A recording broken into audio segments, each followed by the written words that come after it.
Hello, what is up mga kamata? Welcome back sa panibago natin video, and in today's vlog, pag-uusapan natin kung paano makakabili ng Aster token. Okay, so mainit na mainit nga ito mga kamata kasi as of today, ito yung tinweet ni CZ. Okay, sabi nila ito daw ay kakompetensya ng hyperliquidity, okay, ng hype.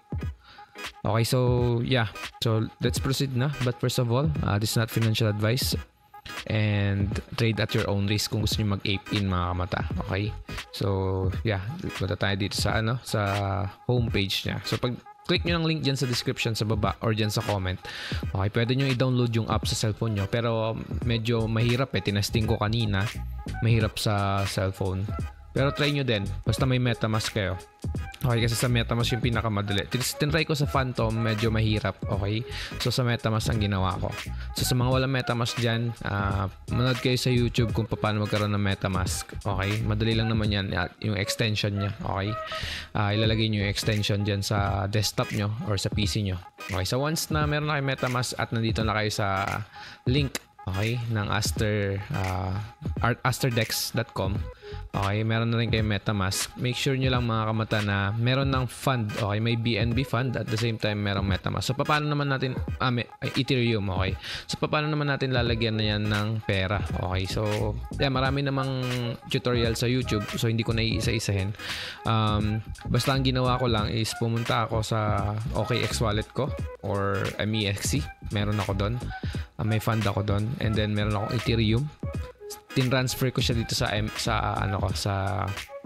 MetaMask ko. Okay, so kinopy ko lang tong address, diyan ko sinend yan. Okay, Ethereum yung sinend ko. Makikita nyo naman yan dyan sa activity ko. Okay, yan, so meron akong Ethereum, and then nandito na ako sa link. Okay, so make sure nyo naka-spot kayo mga kamata ha. Okay, and then of course ang gagawin natin is i-disconnect ko muna para makita nyo. Okay, yan. Okay, para makita nyo mismo. So once na disconnected siya, i-connect ko na lang din ulit para makita nyo. Okay, connect wallet, and then MetaMask. Syempre MetaMask, and then connect nyo lang, send request. Make sure nyo na may BNB pang, may gas fee yata kasi kanina hindi ako makapasok. So nung nilagyan ko ng 300 pesos na BNB, yon, nakakapasok na ako. Ang hirap bumili kanina Kanina dito sana ako makakabili, pero parang tinabangan ako, no? Tinabangan ako, hindi ako nakabili. So, yun. Nung medyo na-hype naman ako, ganoon ako na-hype ako. So, nakabili ako around 0.6. Okay, so deposit. Click nyo lang yung deposit. Yan. So, yung Ethereum na sinend nyo sa MetaMask nyo, make sure nyo na naka-spot account yan.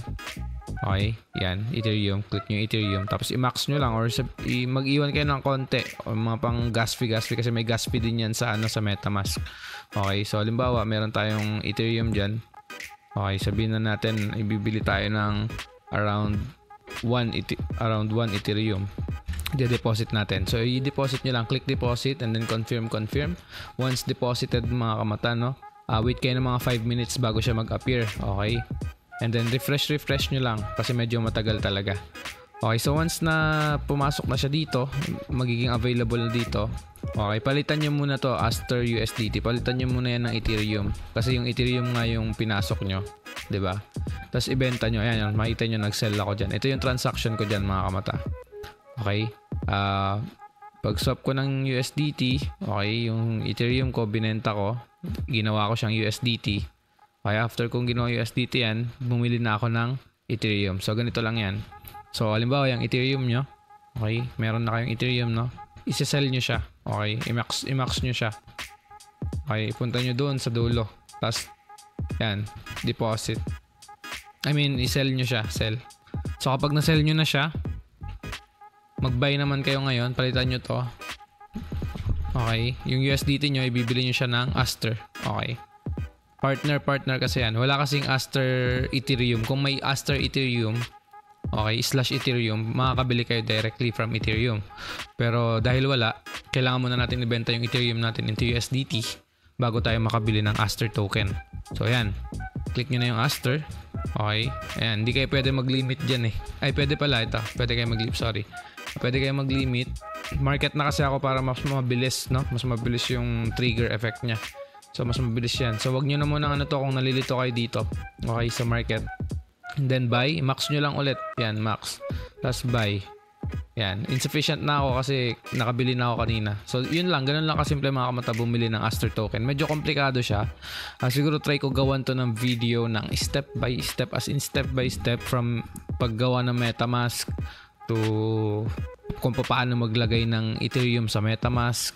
Okay, at kung paano maggamit ang GCash, ganun. So, maraming pagdadaanan kasi from GCash to DEX, halimbawa Binance to OKX or MEXC. Tapos from that DEX naman, from that platform, halimbawa OKX or Binance to MetaMask. Okay, marami siyang dadaanan and then maraming fee.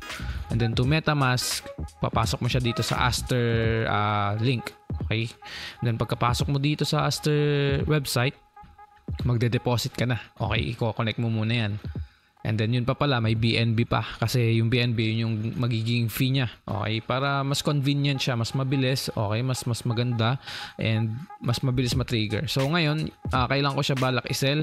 Kapag nag $1 siguro siya, hindi pa ako magsasell around $1 kasi naka-ape lang ako around 6.6. Okay?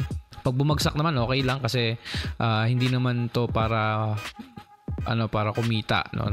Ito yung willing to risk ako. Okay, ito yung pera na willing to lose. Okay, kumbaga. So, ganun din sana kayo mga kamata. Okay, so nag-invest lang ako nang afford ko mawala kung sakaling bumagsak. Pero kung sakaling tumaas naman, then good for me, 'di ba? And then, magbebenta ako kapag ito ay na-list na sa Binance mga kamata or before listing. Kasi before listing, halimbawa, the day before it, magsasell na ako. Bakit? Sell the news ang tawag doon mga kamata. Kasi pagdating yan sa Binance, bagsakan na ang presyo niyan. Okay? And then, mag-catch na lang ulit ako sa baba. So, ganun lang kasimple mga kamata. No? So, ayun, if you have any question, you can comment down below. Okay, yung link nitong natin mga kamata, no? Yung link nitong para hindi kayo maligaw or hindi kayo may scam, yung link nitong website, ilalagay ko na lang din dyan sa description sa baba. Alright, so once again, this is Kamata out.